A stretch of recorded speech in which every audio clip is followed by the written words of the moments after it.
Hello again and welcome back to part 2 of On the Line. I'm Christine Williams. Well, Dr. James Machino is back with us. He is a naturopathic doctor, a chiropractor, and an anti-aging researcher. Thank you so much for being back with us today. It's great to see you. Thank you. My goodness, you're one busy fellow. I'm busy. And so are you, evidently. You do really extensive research when it comes to anti-aging. You also belong to the Academy of Anti-Aging Research in the States. Yeah, there's an organization out of Pasadena called the Academy of Anti-Aging Research. And they have a program for medical doctors and for individuals that have a master's degree in science to take sort of their advanced course in anti-aging research. So I did my fellowship program a few years ago through them. Now, everybody's looking for the fountain of youth, and this obviously is not what you're dealing with at all. You're talking about getting older and managing as much as possible to retain the suppleness of your skin for one, Yeah. and also to try to get control of this whole issue of disease that we're seeing so evidently today. Right. It's about healthy aging, Christine. I mean, baby boomers are aging, and you have young seniors as well who have really embraced the understanding. It's not even the idea. It's a truth that the way that you manage your own lifestyle and diet and exercise activities significantly impacts how well you can maintain a functional body as you age. So in the area of anti-aging, those researchers are showing us what are the really key parameters, the key principles that you need to embrace as you go forward that can make a significant difference to your overall health and how functional your body is as you age. Not just longevity. It's not just about living longer. It's about having a highly functional body as you age so you can do the things that you love to do for as long as possible.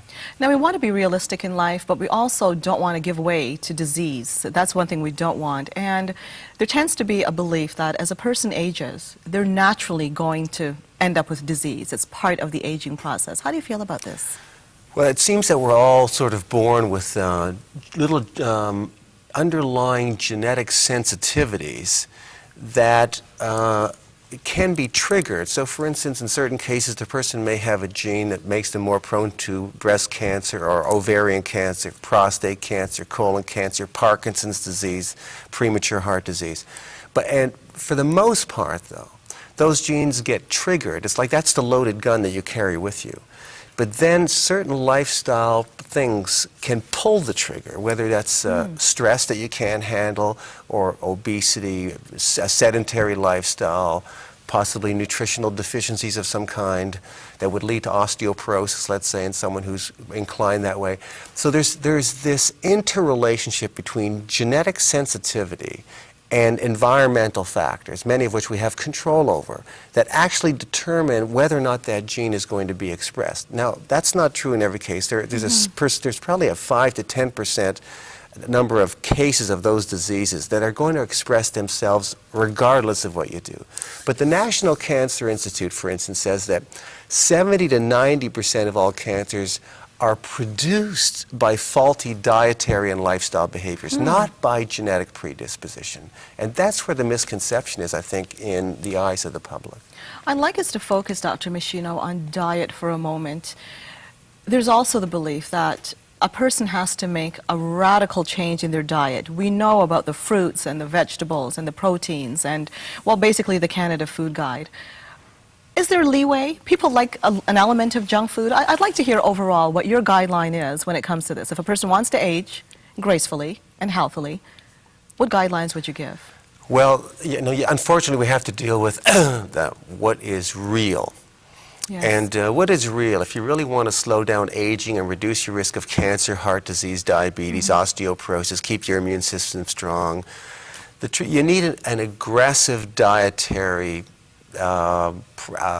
modification for most people, and that means keeping your intake of animal fat very low. That means living mostly on chicken, turkey, and fish, and not the red meat, not the pork, and not the processed meats. That's already hard for a lot of people. That's not having any milk or yogurt that's more than 1% milk fat. That means no cream and no, whipped cream, sour cream. It means no cheeses above 3% milk fat. That's most of the cheeses that you see are above 3%. So I'm talking about if you really want to make changes that are meaningful, you have to be fairly aggressive. Fairly radical. Yeah, and people say, what about everything in moderation? What most people think is moderation is excessive, actually. Wow, that's interesting. And then, but there are some basic things. People that have 5 to 7 fruit and vegetable servings each day have half the cancer rates versus people who have less. So that's a pretty simple one most people could put into place, and yet 91% of the population doesn't even adhere to something that basic. You need the right amount of fiber to lower your cholesterol level, to improve the function of the large bowel, hopefully reducing risk of colon cancer, which is the second leading cause of cancer death in our society. So when people say, well, I think my diet's pretty good, when they go on to naturalhealthtest.com and they do my questionnaire, they're often surprised to see how off-base they really are and what the consequences of that can be. So I try to steer them onto the right path without saying you have to be a vegetarian. People are not going to go to that extreme in most cases.